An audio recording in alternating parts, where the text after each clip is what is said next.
Sergey Shoigu அவர்கள் இந்தியாவினுடைய மிக முக்கியமான நட்பு நாடு அப்படின்னு சொல்லக்கூடிய ரஷ்யாவினுடைய டிஃபென்ஸ் மினிஸ்டர் தான் ஷெய்கே அவர்கள். அவரை இப்போ மாற்றிட்டாங்க.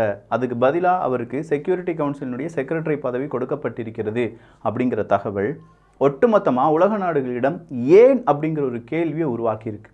இந்த ஏன் அப்படிங்கிற கேள்விக்கு பின்னாடி நிறைய விளக்கங்கள் கொடுக்கப்பட்டிருந்தாலும் புதுசாக 2 டிஃபென்ஸ் மினிஸ்ட்ரியை சார்ந்த 2 முக்கியமான நபர்களை ரஷ்யாவினுடைய அரசாங்கம் கைது பண்ணியிருக்காங்க. அவங்களை விசாரணை நடத்திட்டு இருக்காங்க என்கிற தகவலும் வெளியாகி இருக்கிறது.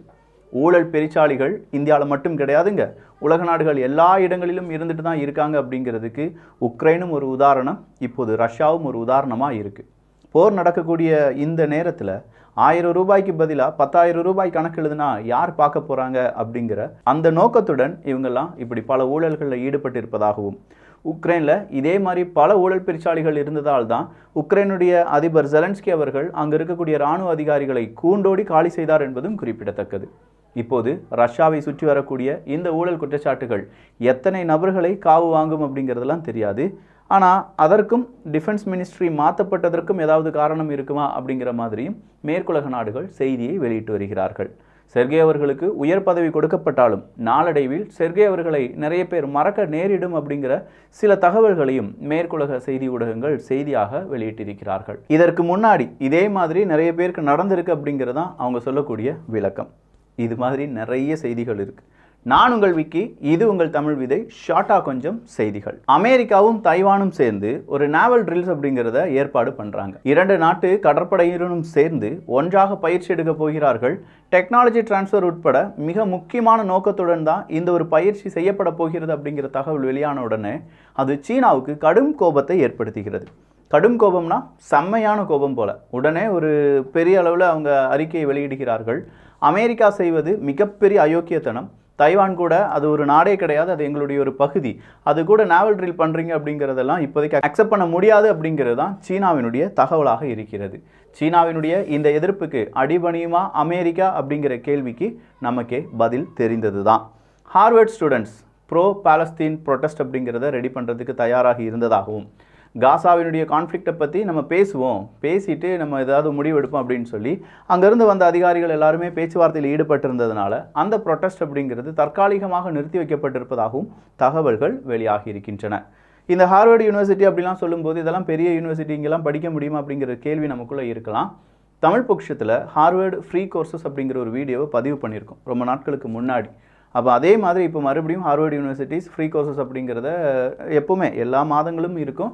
இந்த மாதத்துக்கான ஃப்ரீ கோர்சஸ் அப்டேட் பண்ணியிருக்காங்க. யாரெல்லாம் இந்த மாதிரி ஃப்ரீ கோர்சஸ் எடுத்து படிக்கணும்னு நினைக்கிறீங்களோ படிச்சுக்கோங்க. அடுத்ததாக ஆஸ்திரேலியா தான்.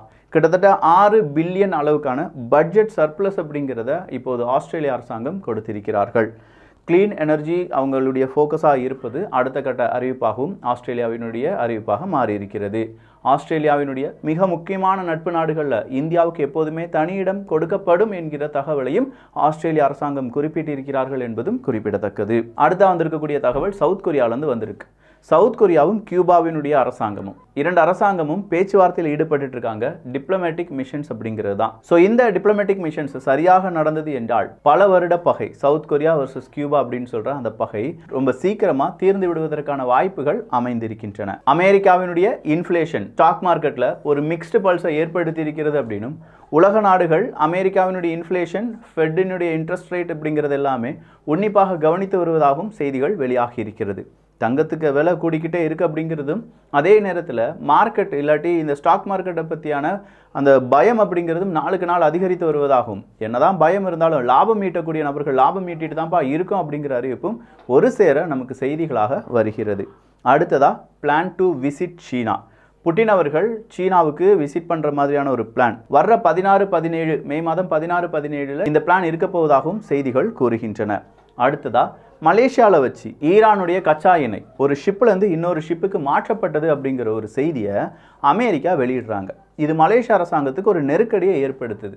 ஏன்னா ஈரானுடைய கச்சா எண்ணெய் வாங்கக்கூடாது, பொருளாதார அந்த தடை எல்லாமே போட்டிருக்காங்கல்ல, அப்போ நீ ஏன் மலேசியா இப்படிலாம் செஞ்ச அப்படிங்கிற ஒரு கேள்வி கேட்கப்படுது. அப்போ மலேசிய அரசாங்கம் அதற்கு பதில் கொடுக்குறாங்க, அப்படியான ஒரு எவிடன்ஸை நீங்கள் எங்களுக்கு தரவே இல்லை, ஜஸ்ட் உங்களுக்கு ஏதோ ஒரு இன்ஃபர்மேஷன் கிடச்சிருக்கு, அதை எங்ககிட்ட ஷேர் பண்ணியிருக்கீங்க, நாங்கள் சோதித்து பார்த்த வகையில் அப்படி எந்த விதமான ஷிப் டு ஷிப் டிரான்ஸ்ஃபர் அப்படிங்கிறது எதுவுமே நடக்கலை, இது ஒரு தவறான ஒரு கருத்து அப்படிங்கிறத மலேசிய அரசாங்கம் கொடுத்திருக்கிறார்கள். அடுத்ததா சம்மர் 2023. போன வருஷம் சம்மர் இருக்குது பார்த்தீங்களா, கடந்த 2000 வருடங்களில் ரொம்ப ஹாட்டஸ்ட் இயர் அப்படிங்கிறது அந்த சம்மர் 2023 என்பதை இன்று அறிவித்திருக்கிறார்கள். 2024 2023 முந்துமா பிந்துமா அப்படிங்கிறத பொறுத்திருந்து பார்க்கலாம். பாகிஸ்தானில் இருக்கக்கூடிய யங்ஸ்டர்ஸ் நிறைய பேருக்கு வேலை இல்லை, அங்கே தீவிரவாதம் தலை தூக்கி நிற்கிறது, அரசாங்கம் சரியில்லை, இராணுவம் யாருக்காகவோ வேலை செய்து கொண்டிருக்கிறார்கள். அப்போ அங்கே இருக்கக்கூடிய யூத் எப்படி வேலைக்கு இல்லாட்டி அங்கே இருக்கக்கூடிய நபர்கள் எப்படி சந்தோஷமாக இருக்க முடியும்? பாகிஸ்தானில் இளைஞர்களுடைய தற்கொலை நாளுக்கு நாள் அதிகரித்து வருவதாகவும் அது மிகப்பெரிய ஒரு எச்சரிக்கையாக பாகிஸ்தான் அரசாங்கத்துக்கு மாறி இருப்பதாகவும் செய்திகள் வெளியாகி இருக்கிறது. ஈரானில் 9 மாதங்களில் 1559 நபர்கள் இறந்திருக்கிறார்கள் என்கிற தகவல், அதுவும் வேலை நேரத்தில் இறந்திருக்கிறார்கள் அப்படிங்கிற தகவல் ஈரான் அரசாங்கத்துக்கும் ஒரு நெருக்கடி தான். ஜோர்ஜியாவில் ரஷ்யாவிலிருந்து வெளியேறிய நபர்கள் எல்லோரும் ஒன்றிணைந்து ஒரு போராட்டத்தை நடத்துகிறாங்க. அப்படி நடத்தும்போது அவங்க என்ன சொல்கிறாங்க தெரியுமா? வி லெஃப்ட் ரஷ்யா, நாங்கள் ரஷ்யா விட்டு வெளியேறி விட்டோம், ஆனால் புட்டினிசம் அப்படிங்கிறது எங்களை ஃபாலோ பண்ணிகிட்டே வருது. ஜோர்ஜியாவில் புது ஒரு உத்தரவு அப்படிங்கிறது வந்திருக்கு, அது சட்டமாக மாறுகிறது. அந்த சட்டத்துக்கு எதிராகத்தான் ரஷ்யாவிலிருந்து புலம்பெயர்ந்து வந்தவர்கள் அவர்களுடைய போராட்டத்தை அறிவித்திருக்கிறார்கள். டாப் டிஃபென்ஸ் மினிஸ்ட்ரியை சார்ந்த முக்கியமான 2 நபர்கள் கைது செய்யப்பட்டு விசாரணைக்கு அழைக்கப்பட்டிருக்கிறார்கள் என்கிற தகவலை உறுதி செய்திருக்கிறது ரஷ்யா. ஊழல் நான் முதலே சொன்ன மாதிரி ரஷ்யாவிலும் சின்னதாக ஒரு ஆட்டத்தை காண்பித்து வருகிறது. Campaign on AI, artificial intelligence. Joe Biden அவர்களும் இந்த கேம்பெயின் ஆன் ஏஐ அப்படிங்கிறத ஸ்டார்ட் பண்ணிட்டாராம். சொல்லப்போனால் ஆர்டிஃபிஷியல் இன்டெலிஜென்ஸ் அதற்கான சட்டத்திட்டங்களை வகுப்பது, அதற்கான விதிமுறைகள் என்னென்ன நிறுவனங்கள் அதை எப்படிலாம் செய்ய போகிறாங்க, அதனால் மக்களுக்கு ஏற்படக்கூடிய நன்மைகள் என்ன தீமைகள் என்ன அப்படிங்கிறத பற்றி அரசியல்வாதிகள் யோசிக்கக்கூடிய நேரத்தில் இருக்கிறோம்.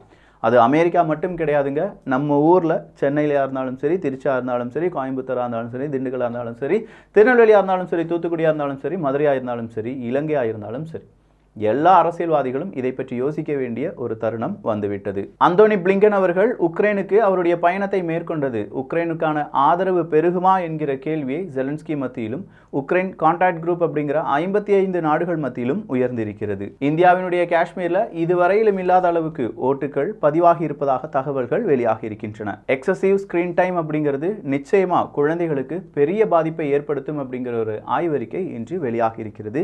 ஸோ குழந்தைகள் ரொம்ப நேரம் ஸ்க்ரீன் டைம் ரொம்ப கிட்ட வச்சு ஐபேட், மொபைல் ஃபோன்ஸ், டிவி, இதெல்லாம் கம்ப்யூட்டர்ஸ், டிவி கூட ஒரு டிஸ்டன்ஸில் இருப்பீங்க, கம்ப்யூட்டர்லாம் பார்ப்பதை தவிர்க்கும்படி தாழ்மையுடன் கேட்டுக்கொள்கிறேன். ஸோ நிறைய செய்திகள் பார்த்துருக்கோம். இந்த செய்திகளை பற்றிய உங்களுடைய கருத்துக்கள் இங்கே வரவேற்கப்படுகின்றன. எல்லோரும் தமிழ் விதையில் இணைந்திருங்கள். நல்லதை பகிர்ந்து நல்ல சமுதாயத்தை உருவாக்குவோம். நன்றி, வணக்கம்.